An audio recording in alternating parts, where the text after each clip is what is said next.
Because I was standing by the door and like the wind was. I'm like, hold on a second. Actually, I'll suggest you turn it. Yeah.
Two.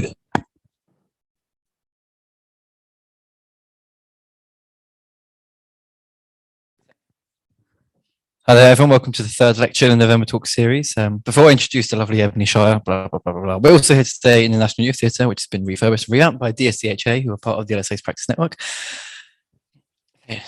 So, Ebony Shire, the person you're all here to see. Ebony graduated from the University of Sheffield with an MSc in Biological and Bioprocess Engineering. Her final project was in silico exploration into the engineering of silk films with a bio-inspired super hydrophobic patterns. Say, try saying that quickly. For the enhancement of their antimicrobial properties. This illuminated a path in sort of biomimicry, which led to Ebony's current role in Biome as a biotechnology engineer. Hi. Get off stage.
Hello, everyone, and welcome to the third lecture of this November Talk series. Before I introduce the lovely Ebony Shire over there, I should say thank you to the Sto Foundation for their generous support of the LSA for this series. The Sto Foundation has been supporting architectural education for 15 years around the world, and we're proud to be a part of that. We're also here today in the National Youth Theatre, which has been refurbished and revamped and given a new lease of life by DSDHA, who are part of the LSA's practice network. So on to Ebony Shire, and you saw I had to scroll up on my phone there because it's quite an intro. Ebony graduated from the University of Sheffield with an MSc in biological and bioprocess engineering.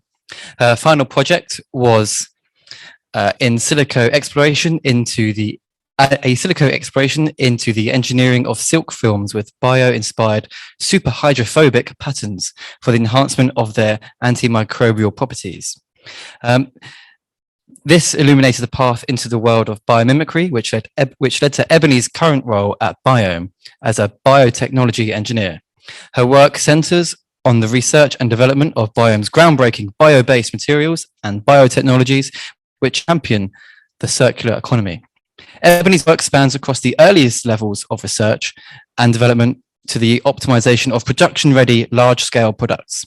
With a keen interest in expanding the current human perspectives of nature, Ebony also explores the social and philosophical questions that arise when working with living organisms in order to promote a more integrated and harmonious collaboration with biological systems for regenerative design. So enough of me. I'm going to hand over to Ebony over here. So, Ebony Shire, everyone.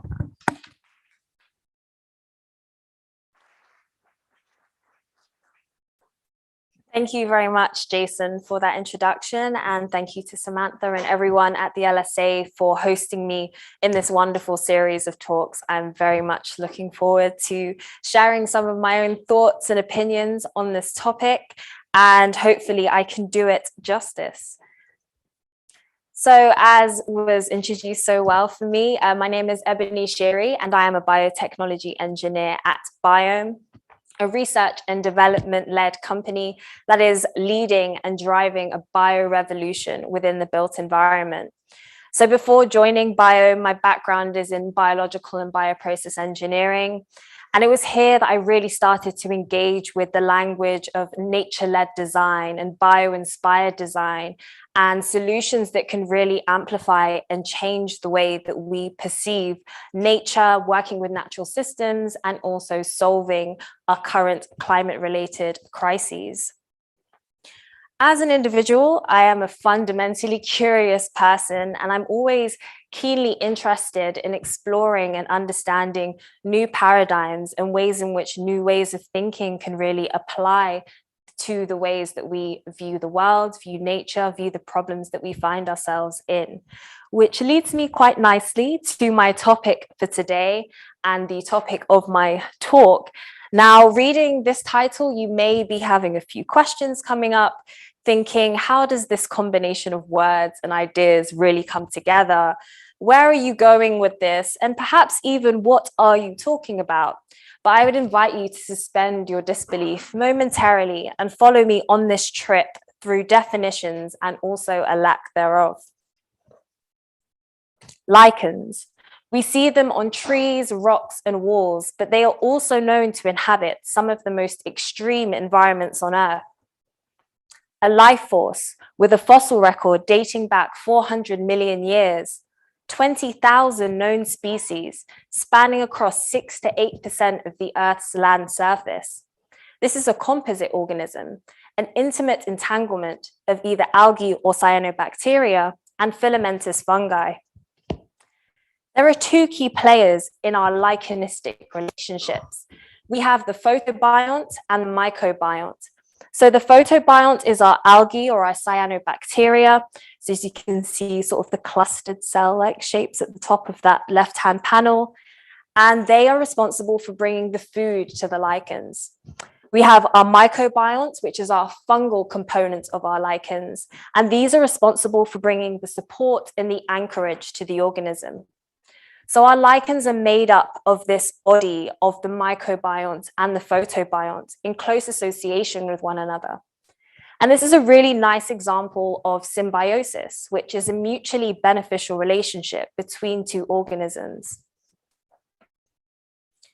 So unlike regular symbiosis, where we see two organisms working together, yet maintaining their own individual characteristics, with lichens, we see them portraying novel characteristics and holding these characteristics that are not symbolic of the individual organisms that they are comprised of.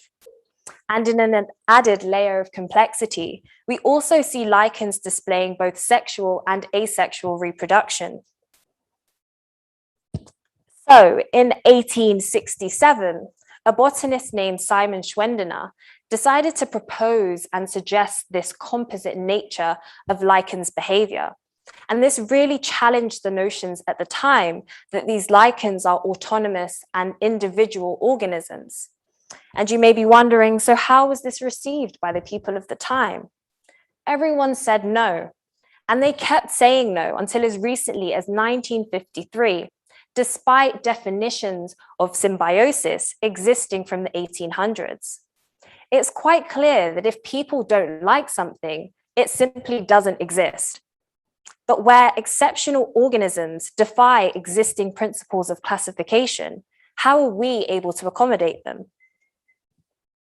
David Griffiths, author of Queer Theory for Lichens, suggests that nature is interpreted through the lens of heteronormativity to justify, explain, or support a conservative, normative status quo in human sociality and sexuality. So in this practice, rather than unbiased observation informing our understanding of natural systems, our observation is already tainted by our own societal, political, and cultural beliefs. We perceive nature in strict binaries. Something either is or it is not, leaving very little room for the in-between. Now, I don't know where you stand on this, but personally, I find it a bit boring.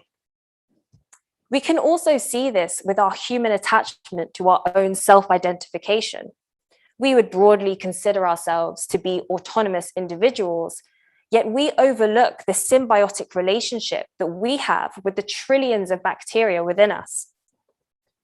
Many of you will have experienced that traditional digestive discomfort after a particularly nasty course of antibiotics, where all of our bacteria, both the good and the bad, are gone. It's quite clear to see that we need them just as much as they need us. So are we really that separate? Now, I can't say I've gathered you all here today to tell you that we are bacteria or lichens for that matter, but if the shoe fits. We can also consider that Western views demarcating our definition and our personification of nature skew our perception of what the word nature really means. Non-disabled, cisgendered, heterosexual humans are seen to be the natural standard, with everything else abnormalized. And this also extrapolates onto our understanding of the natural world. The permission of culture to inform ecological processes is at best limiting, but at worst destructive. And we can now see the evidence of this destruction on our planet. The climate emergency, the biodiversity crisis, social injustice, and arguably the pandemic that we are all wreaking havoc around the globe. And these may all be perceived to be the interlinked ripples caused by the models of our current economic status. And whilst awareness of such existential crises is at an all-time high, our species and our habitats are predicted to grow by a further 40% in the next few decades. And this growth will likely be supported by extractive and wasteful practices that are evident across all industries. And these practices are pushing our planet well beyond its limits.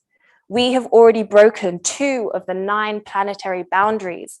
So I think now is probably as good of time as any to examine our industries and embrace disruption and innovation. I'm sure many of you will be aware that the construction industry is one of the largest contributors to the climate crisis. The World Economic Forum has highlighted the industry's waste as a major sustainability challenge, with the annual waste figures expected to rise to 2.2 billion tons per year by 2025. Agricultural and food systems are also major contributors, with a staggering 1.3 billion tons, or a third of all food produced globally today, being wasted. This seeming lack of appreciation for resources is further emphasized by the realization that the combined infrastructure plans of developing natures would require another 7 planets worth of resources. This, coupled with the fact that the world's richest 1% own as much wealth as the other 7.7 billion people, and that in every 1 in 9 people around the globe, we have people going to sleep hungry each night. And here we can really highlight the major social, economic, and environmental injustices born out of our current economic system. So when we consider the solutions to these injustices, we often hear the term sustainability and regeneration. There is this urge to somehow return to nature, to be inspired by nature, to emulate nature, to solve the problems that we have created by misusing nature. But to indulge in this promise of a biomimetic future, one must first respect and appreciate how these systems came to be. In comes this idea of the queering of ecology. Breaking our binary boundaries and perspectives births this new concept named queer ecology. And this is well established within the practices and perspectives illuminated by queer theory, which emerged in the late 1980s to 90s as a way to explore gender and sexuality outside of heteronormative frameworks. Most important and most relevant to this topic here, it's really a challenging of these ideas as being normal or natural. Building from this then, queer ecology is an intersectional perspective, encouraging the observation of nature without the perceived dualisms that exist in human understanding of natural, societal, and cultural systems. Therefore, this application of queer theory to ecology can provide us with new paradigms that enable our understanding of symbiotic systems. For example, if we're to bring it back to our lichens, we can now apply more flexibility in our terminology. So rather than classifying these organisms by comparing them to plant-like or fungal-like or algal-like, we can begin to understand these organisms as they are and how they exist and have existed for millennia before us. Now, the queering of ecology is less about applying new human principles to nature, because that's how we got into this mess in the first place, and more of a deconstruction of the anthropocentric viewpoints that have detached us from nature. Now, it's important to also consider that Western schemes of thought designed to dismantle binaries are reflective of indigenous cultural beliefs and also practices. Here, ideas of gender and sexuality are less important on an individual basis, and it's more about the fluidity of these concepts, which allow for better integration with nature. People hold nature with great reverence, and there is an intuitive understanding that damage to one part of an ecosystem is indeed damage to themselves. Perhaps a return to true nature requires the dismantling of a system designed to other what has been, currently is, and will always be one continuous composite symbiotic organism. Ideas that we have formed now, favoring the concept of regeneration as a step beyond sustainability, are too reflected in indigenous cultures. The weaving of human lives in and through natural systems, using this ancient natural knowledge as channels to support human design, as well as maintain ecosystems. Here we have a beautiful example of that ancestral natural knowledge with these living root bridges designed by the Khasi tribe of northern India. Now, this is a design in which roots are trained, these roots of these rubber fig trees, to traverse rivers via scaffolding. Now, this is also a design that evolves over generations, and different members of the community contribute into the weaving and training of these root systems. And as with age, as trees grow, their roots become thicker, broader, stronger. Therefore, the design only improves as the years go on, without any damage to the trees or the ecosystem itself. This is a very thoughtful and mindful solution, and it particularly becomes of benefit to the Kasi people during the monsoon seasons, avoiding flooding and allowing the transportation of people from one side of the riverbank to the other. Yet still, there is no damage done to the environment in which these people live. The roots, the trunks, the canopy itself preserves its integrity, and the people living within it can therefore also thrive. Now, those living bridges are just one of numerous examples of such intuitive, regenerative, indigenous design. This area of research has been explored recently by designer, activist, and academic Julia Watson. And here we have a few examples presented by Watson of such similar architectural feats. So from the left to the right, we have the Kenat's underground aqueducts, which is a sophisticated tunnel system that facilitates the reliable transport and access of water across desert landscapes. And this is a design that is over 3,000 years old. Next to that, we have the Palayan rice terraces, which is an ancient irrigation system within the Philippines, which allows the transport of water by using the rainforests that are above these terraces. And last but not least, we have these Totora reed floating islands of the Uros people.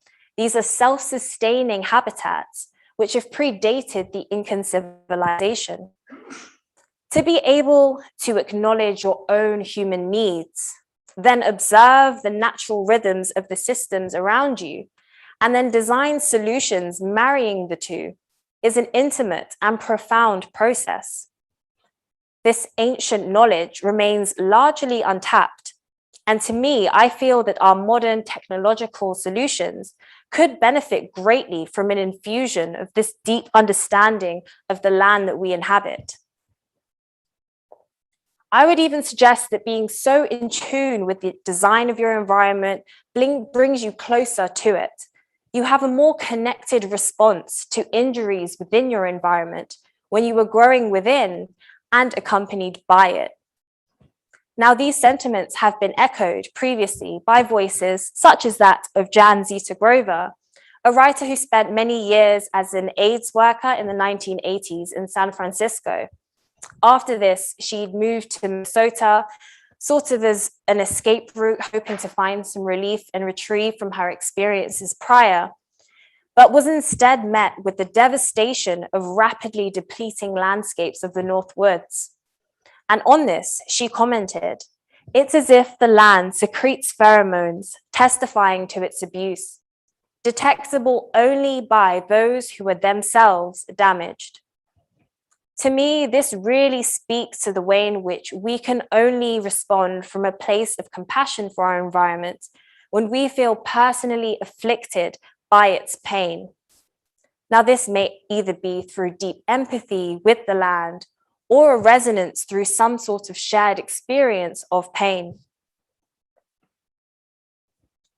As we've begun to see so far in this talk, divisions between self and other begin to blur under high resolution. Hold the existential crises, though, because I do propose this to be a good thing.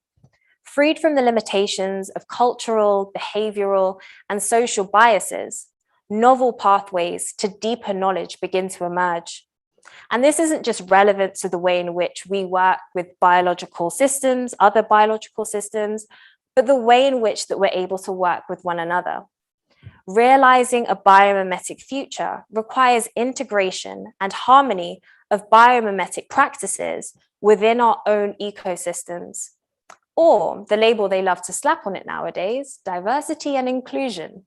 However, rather than an additional category to add to the function of our human environments. We're trying to get rid of some of these boxes.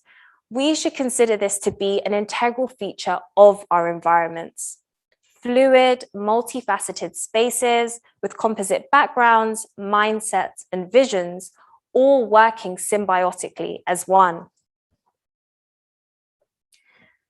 Now, by rejecting ideas of human dominance over nature, we are better able to integrate nature into the core of our practices at Biome.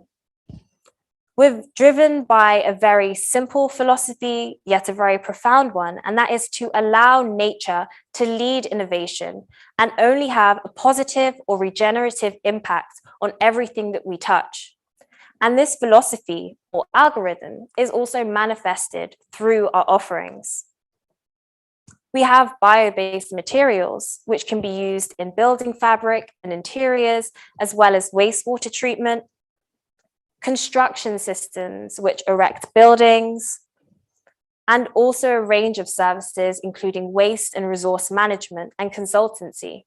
Now, I'm sure Ihab will be able to delve more deeply into the vast scope that we particularly do at Biome within our Q&A session afterwards. However, for the work that I'm currently focused on, I am engaged with the work of mycelium, and in collaboration with this wonderful organism, which is the root network of mushrooms. And we use this mycelium, or vegetative part of fungi, to produce carbon negative insulation materials. We've developed biologically unique strains of mycelium, and we have naturally accelerated their evolution to favor particular traits that would improve their mechanical and physical properties, and have trained them to consume a variety of different waste streams and industrial byproducts. We have also recently launched Obscure, which is a collection of lampshades manifesting nature's genius through an intelligent, material-driven approach to design. Here we have a close-knit collaboration between the matter, this organic refuse biocompound, and the maker. The material is able to take on its own natural form and flows in harmony with the maker's prescription. These innovative approaches to the current construction crises that we find ourselves in enable us to begin to realize what a nature-led world could look like. There is a key motivating force to bring together industry, community, academia, and government as we work together towards this biomimetic future. In other words, breaking down the boundaries that exist between us. Now, this biomimetic future will allow us to make leaps in the fight against the climate crisis, equitably distribute wealth, and showcase a new economy that benefits from global interconnectedness and the sharing of knowledge, but works with more reliable, local supply chains and empowers local communities. A biomimetic future will allow us to be that species that has managed to radically change its course in order to heal the planet and flourish harmoniously with all of its inhabitants. Now, with these intentions, I strongly believe that nature-led design can work in harmony with human-centered design when we consider that we ourselves are nature, leading the design of our own systems in conjunction with our symbiotic partners. Thank you so much for listening.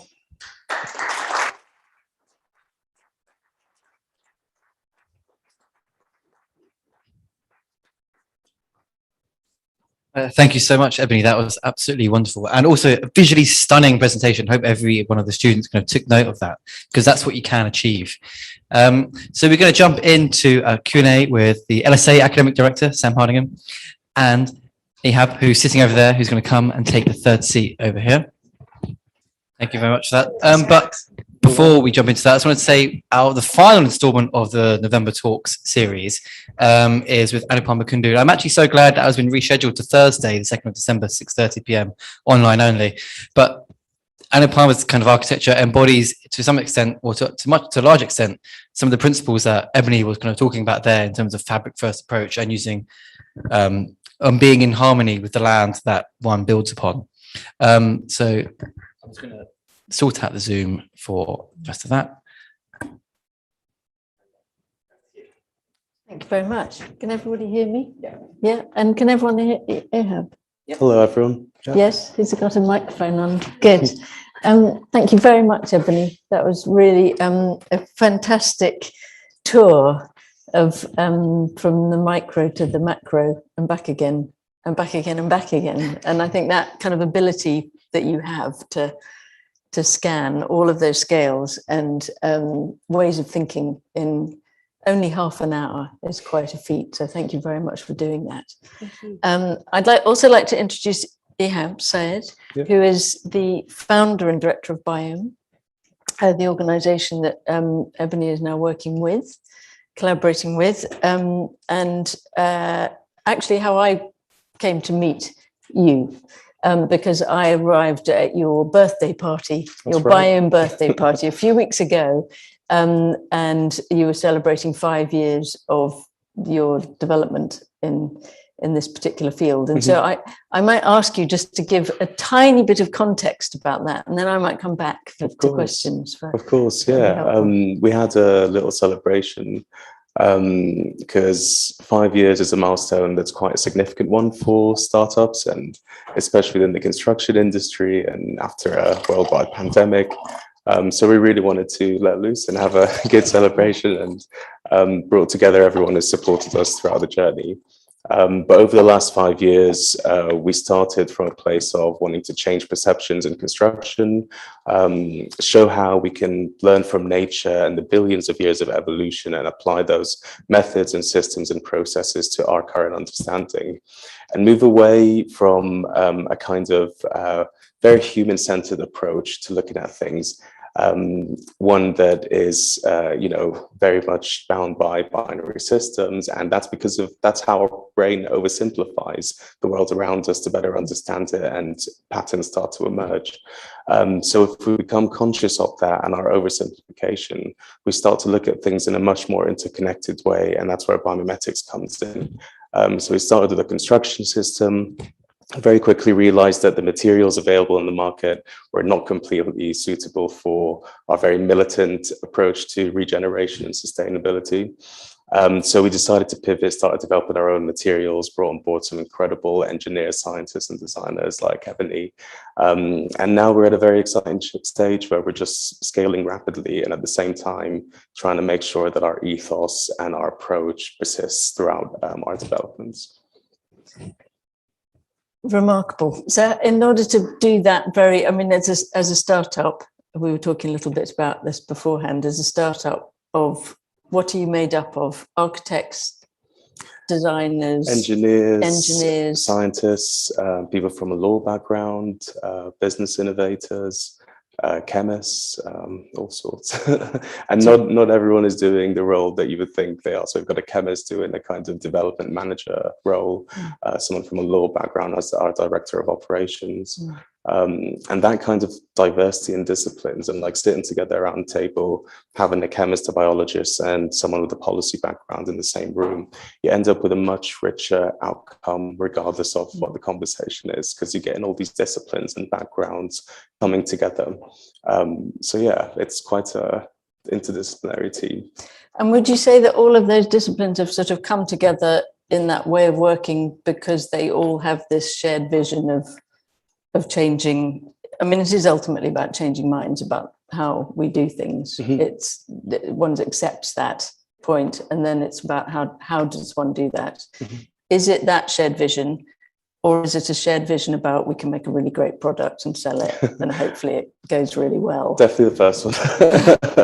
I think it's everyone in the team is incredibly passionate about making a change and about doing it in a way that aligns with all of our individual and collective ethos and approach.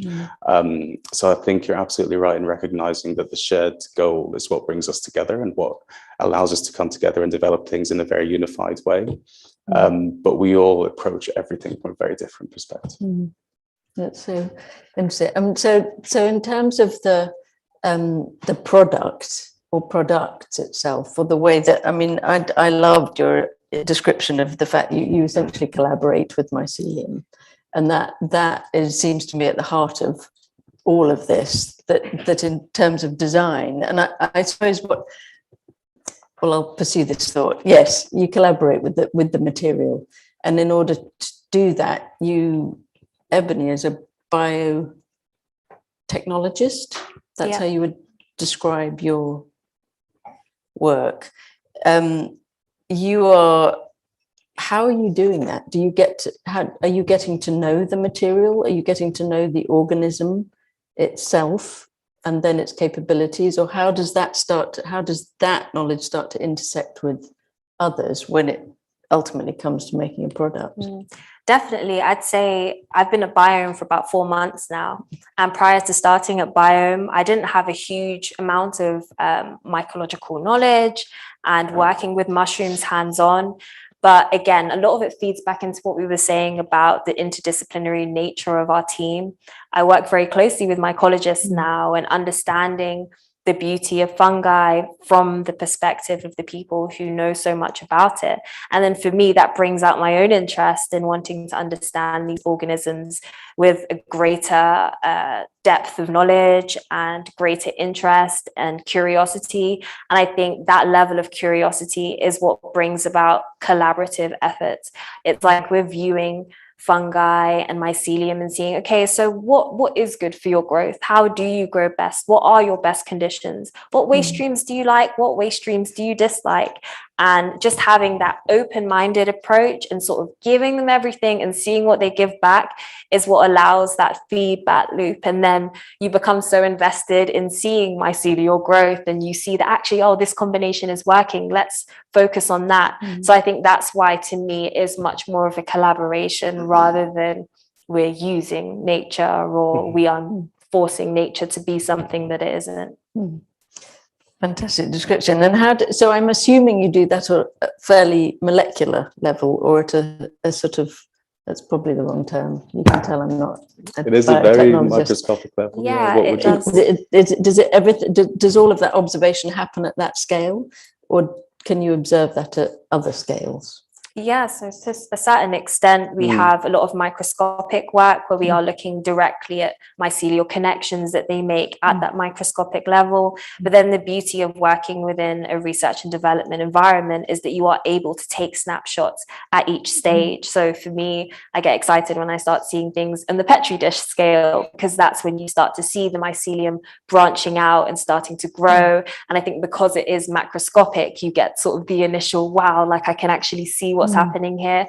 And then either further on, when we scale up from Petri dishes into slightly bigger sizes, every stage is an opportunity to appreciate something different about this wonderful organism. So I think having that broad scale from micro to very, very macro is an amazing part of the whole process.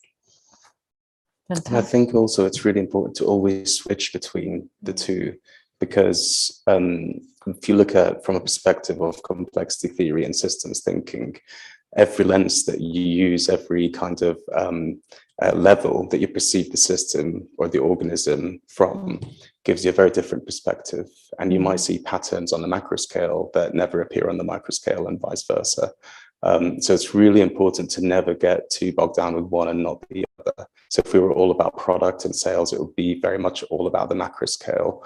And if we're just about research, it's very much within the micro scale. And combining the two, I think, is what enables us to advance in kind of both worlds, if you think of it that way. Absolutely. And I mean, yes, when visiting, I know you were sort of, there's one, when I keep referring to the product, I'm thinking of those big slabs of stuff and big, I mean, really big pieces of, which is why I go from the sort of Petri dish experiment to the point where you have a one-to-one, because I'm sitting very conscious, sitting in a room full of architects and would-be architects who might want to specify such a thing. Absolutely. And how do you get to that point where you decide it becomes something that can do something in construction? It's definitely a step-by-step process. And it's doesn't go from petri dish to construction. I think it's definitely petri dish to what immediate application can we look at, what kind of improvements can we make within this time frame, and therefore what product is it suitable for in that time frame. And I think the leap of getting it into that scale and getting it into the industry is going through the whole accreditation process and going through the whole comparison like for like against industry products. And I think that's when things start to kind of take a very different perspective, because it's all about ensuring that the compliance is there and the risk with construction, unlike other industries, is very high. And you want to make sure that the product is performing just as well as you prescribe it and as well as you claim that it does. And do you find, and then I'm going to open this up to questions because I can't hog them all, but I will do, absolutely. But I just have one more.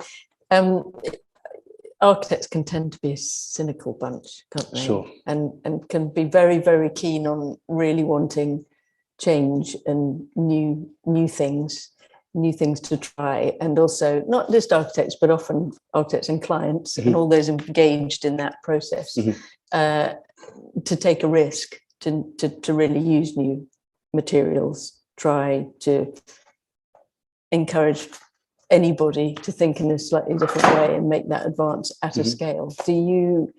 Have you confronted that? And I'm asking both of you because I think you might have different answers. Yes, absolutely. I think the enthusiasm from the world of architecture is there, and it's absolutely wonderful. And I think you need a lot of kind of pilots and I guess more risky projects to bring these kinds of innovations into market. But I think also with biological or biotechnology and bio-based organisms and materials, you have to understand that you're working on an evolutionary time frame when it comes to evolving an organism or improving properties. And therefore being very mindful of that and understanding that it may take 6 months to get these properties that you're looking for, but it may also take 2 years. And making that work from a commercial perspective at the same time, I think is really important. So whilst the push from the architects is to use these materials in industry and take that risk, for us, we're actually a little bit more risk averse, because we know that one wrong step in an industry can damage an entire field. So I think for us, we feel like we're kind of custodians or guardians of that technology, and we want to make sure that when it's delivered to market for a particular application, that it's at the top of its performance and competing with market leaders. I was wondering whether you have a slightly different answer about that testing of the product, trying to how can you test it in a way that, or do you maybe you don't worry about it, you just worry about the mycelium itself.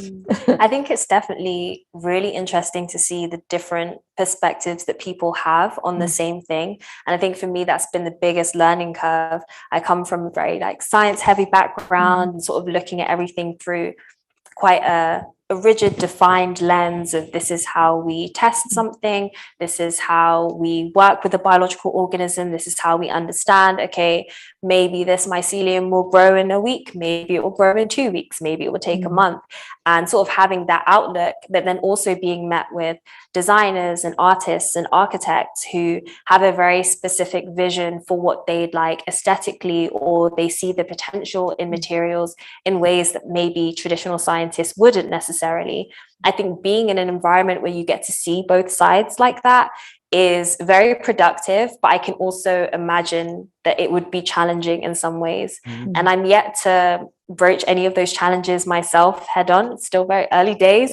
But it's also a great learning opportunity. And I guess linking back into what I was saying earlier, being able to break down boundaries between different disciplines can only help strengthen and improve the product or the end result or the intention of the work that we're all doing, because I don't think things are as separate as people like to make them seem. And I think there's a lot we can gain from collaborating with one another and sharing knowledge and thought processes. No, well, I think you've made that very clear then in terms of the whole thesis title, and that's where it starts, is the approach to thinking. the way of thinking, for sure. Jason is nodding at me saying, please open questions, and he's right. So are you going to help we have mediate questions? Yes, sorry. because I know you've got a we have gadget in a your few hand. alumni who are incredibly keen for this talk and even sent me questions in advance of it happening. One did her alumni her thesis on mycelium, and they ask a number of questions, and I'll get through them quickly for you. We'll go one by one.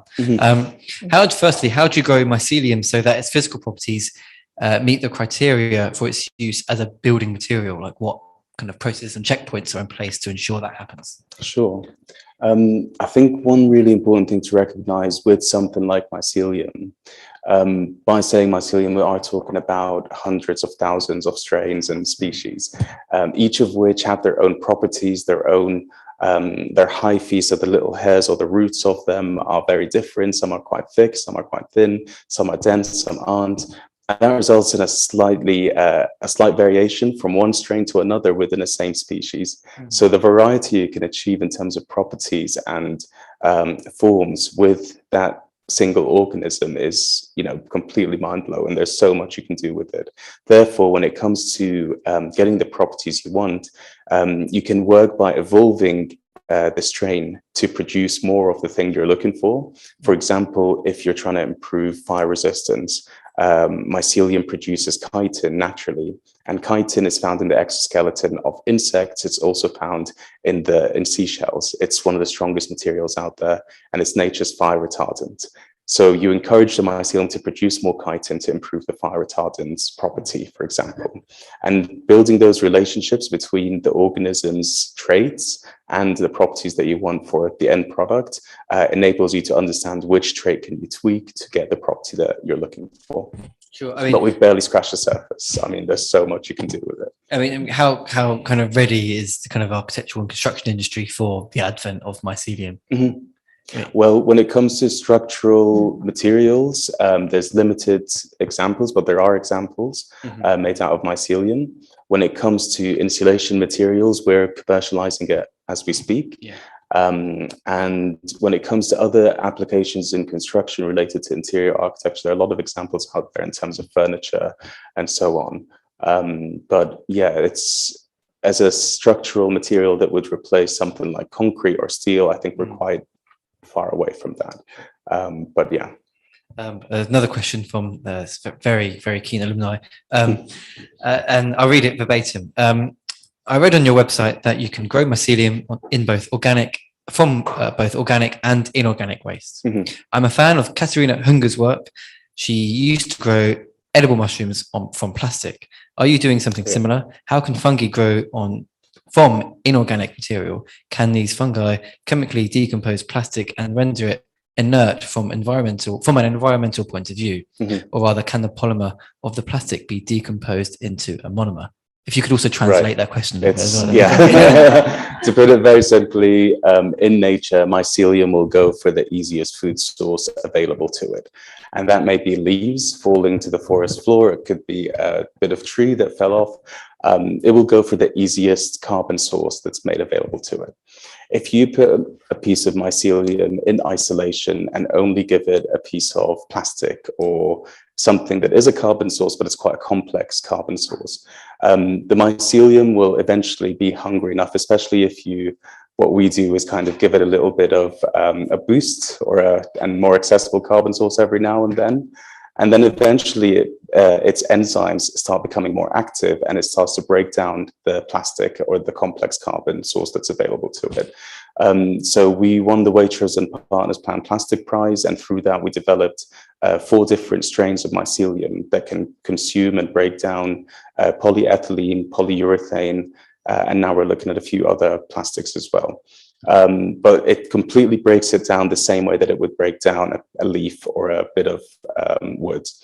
What it does is it secretes enzymes. So unlike us, mycelium stomach is not inside it. It will just secrete the enzymes, and then it will just collect all of the broken down food.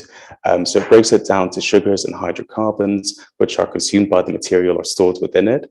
And then the carbon dioxide that's released during the growth, we have a photosynthesized approach. We put it through a photosynthesis process to turn it back into oxygen. So there's completely no emissions or harmful outputs from the whole process. But it's the same process that you apply to plastic, you would apply to any other carbon source. And mycelium that's found near landfills is actually found to have developed the ability to break down more toxic and hazardous substances. So it's just a natural way of nature's degraders, mycelium or fungi, learning how to break down more complex things and evolve. Thank you very much, Ebony, for a really stimulating talk. Sam was completely rapturous after she heard you speak, and I can see why. I mean, I'm sure we'll talk more about the implications for design and building materials, but I just wanted to ask about the kind of theoretical and epistemological framing of your talk, which I thought was so interesting. And I guess I have two questions that follow from that. You talk quite a lot about, essentially about sort of human-centered knowledge. And I was trying to kind of figure out how to put this question, but was basically, I think what I'm trying to ask is, so how does mycelium know the world? And is that part of what you're interested in? And the second thing was that you talked a lot about queering ecology, but it seemed to me from a lot of examples in the talk that you were talking as much about decolonial ecology, about essentially different knowledge systems. And I wondered if you might say a little bit more about that. You know, have other knowledge systems, other epistemes engaged with, for instance, mycelium, and how do they know about it, and what do they know about it? For sure. Some really interesting questions that I'm sort of like going through, trying to pick them all apart. But I do believe that the natural systems that we observe around us have an intuitive, okay, it's quite difficult to say understanding, because then comes the idea of sentience and stuff like this, but an intuitive, I'll say understanding for this purpose, understanding of the world around them, in the sense that they exist and they utilize the environments that they exist within. So with that innate, deep understanding, they simply exist, they live, and they're able to be resourceful within the spaces that they find themselves in, quite similarly to what we're talking about with the degradation of plastic and making use of the resources immediately around you. I think that we've reached the place within our own human nature, or what we suppose to be human nature, where we're so detached from what it means to exist within your environment and your surroundings, and utilize, because I don't think there's anything wrong with utilizing the fruits of nature and the systems that exist around you. But I think we've become so detached from what it means to exist within your surroundings that now it's almost we're having to double back on ourselves and sort of think, okay, was there ever a point at which we lived in harmony with our ecosystems? And then that's where I suppose all of this indigenous knowledge starts coming through. And then we start digging, we find that the things we're trying to bring to the table now are not new ideas, they're not new concepts, they've just been repackaged and unfortunately in some ways commodified or put through this lens of capitalist gain because we have a new great idea.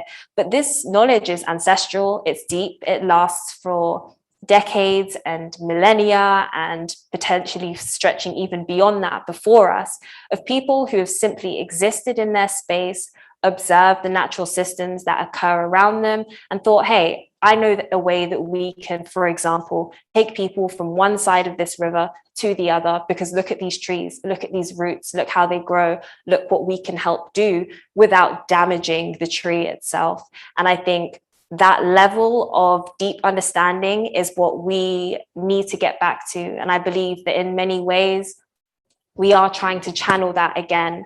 And I think that's a wonderful thing. It's obviously wonderful that we're going back to those ancestral roots, but I do think it's really important that we have deep respect and reverence for the indigenous peoples who have previously and are still creating these regenerative approaches. And without going on forever, because I do find this really interesting, I find it so interesting that the frameworks that we design now, where we're saying, okay, sustainability, but what's beyond that? How can we be even better? Regeneration. those new frameworks that we have are simply describing things that people have already done. They just didn't put the name to it because that's just us living in harmony with our environment. So it's amazing in a way. These things do come full circle, but I definitely think having respect for what came before is what's going to bring us where we want to be. Thank you. Does anyone else have any questions?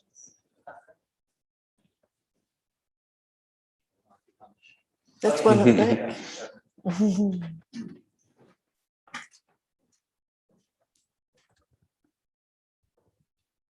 Yeah. I'm just quite interested to know what your thoughts on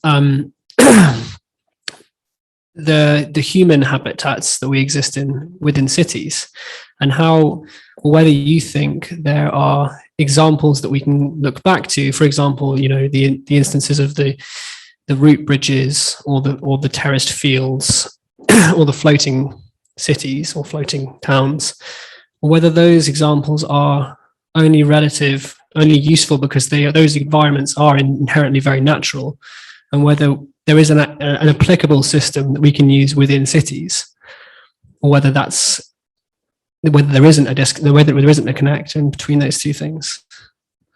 I do think that's the bridge where current work that we do now is trying to reimagine how we can apply this same methodology to the reality of our immediate environments, because everything is heavily, especially if you're in cities, built up and you're working within largely man-made structures.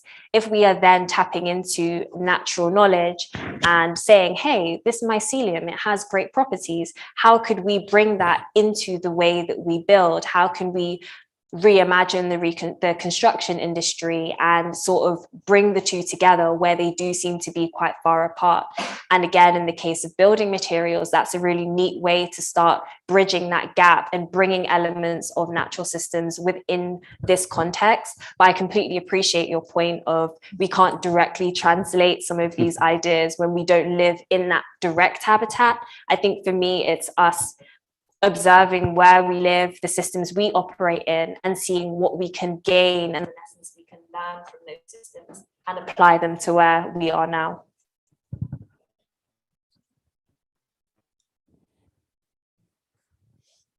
Thank you for wonderful talks. It's just very inspiring. I'm sort of interested in what your background, and then you've working with them with EHAB and that company, and do you, and there's a collective of a whole bunch of different people, as you say. That may include architects. I'm just interested in where do you think do we need to be teaching something else, or do you just need to be in different schools of design or science? Or in terms of what you're talking about, is it another subject, or is this not subject? It's exactly the wrong description, but is it a field? I think actually I'll refer back to what the gentleman said earlier about how this kind of bridges between kind of biomimicry and new approaches of doing things, but it also touches on post-colonial ideas of, you know, how education looks like, and in particular post-Newtonian paradigms that go beyond trying to explain the world around us in equations and very kind of linear descriptions of a very complex system and a very complex world that we live within. So when you kind of start breaking these binaries and start breaking the silos of the different topics and subjects and areas of knowledge and schools of knowledge, you start to see how incredibly interlinked it all is. And this is something that we practice as a company. It's something that I personally practice with my PhD, but it's really challenging to fit in current academic separations or kind of categories of knowledge and areas of work, whilst pursuing the field of biomimicry and bringing in that kind of interlinked approach. Because I think you won't be able to get very far with biomimicry if you just used one discipline. You'll find yourself very quickly needing to rely on another epistemology, another perspective of the subject. Thanks so much. I mean, I just wanted to add that if anyone gets the chance to to visit your setup, because what I thought was Inviting interesting about it is people you're to not Absolutely. you're not in a business park, you're not in a city location, you're not in an office, you're in an industrial In a warehouse. estate, a warehouse in South London. Yeah, but that in a way seems quite deliberate. You're making stuff there, you're experimenting, and you're also thinking about it. But Mhm. I thought that seems quite. Yeah. That was very seemed quite instructive in a way. So It's impossible to have an incubation space right next to an office, right next to a design studio and a workshop and a lab, within a normal office block or within, you know, conventional places. So we had to get a empty warehouse and just build our own spaces within it, and we created our own little environment for each person. And Ebony's got the best one because it's the air-conditioned lab. Everyone hides in there in the summer. But yeah, we've created our own little environments that enable us to perceive the topic or the product that we're developing from all the different perspectives. So thank you. So look, I think we're coming close to an end. I don't know whether there are any more questions in the audience. I have one. Is that we could have one more? Thank you so much for the very interesting lecture. It's incredible how you use these natural materials. And my question is whether you have any vision for the construction process itself, how it could become more in line with your ethos, because at the moment it's a very dirty process, I would say. So I was just wondering if you had any thoughts on how to use these materials in a better way.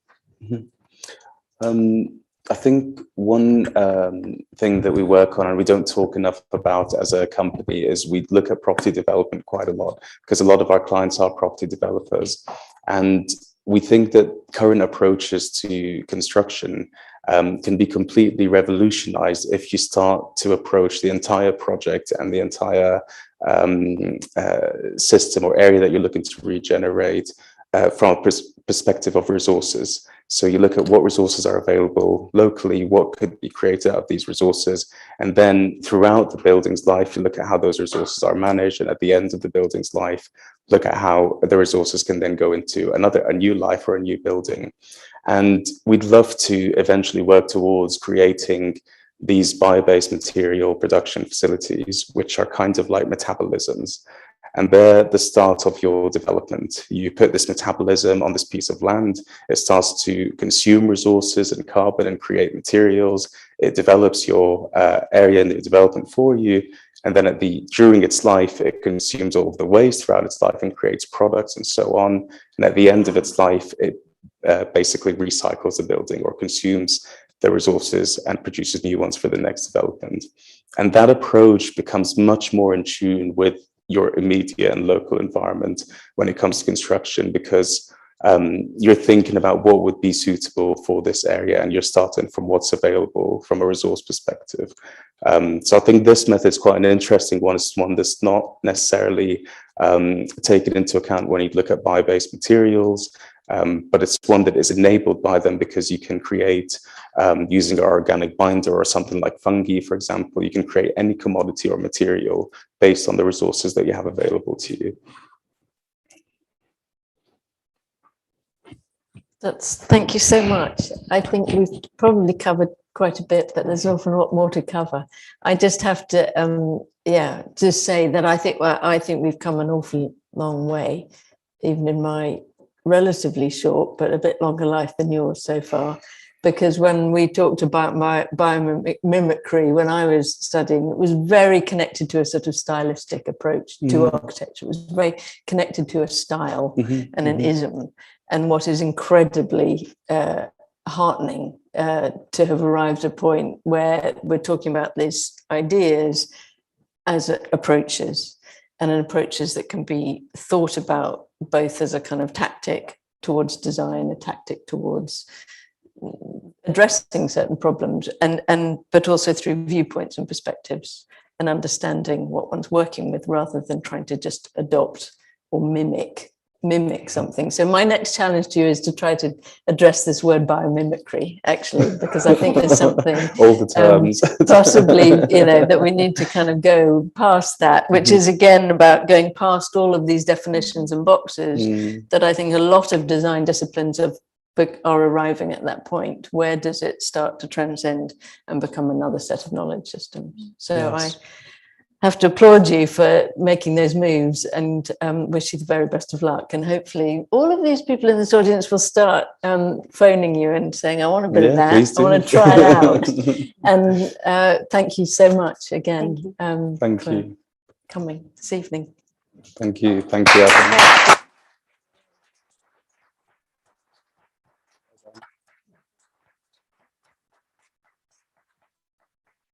Do I need to make any more announcements? No, drinks in the hall. Brilliant.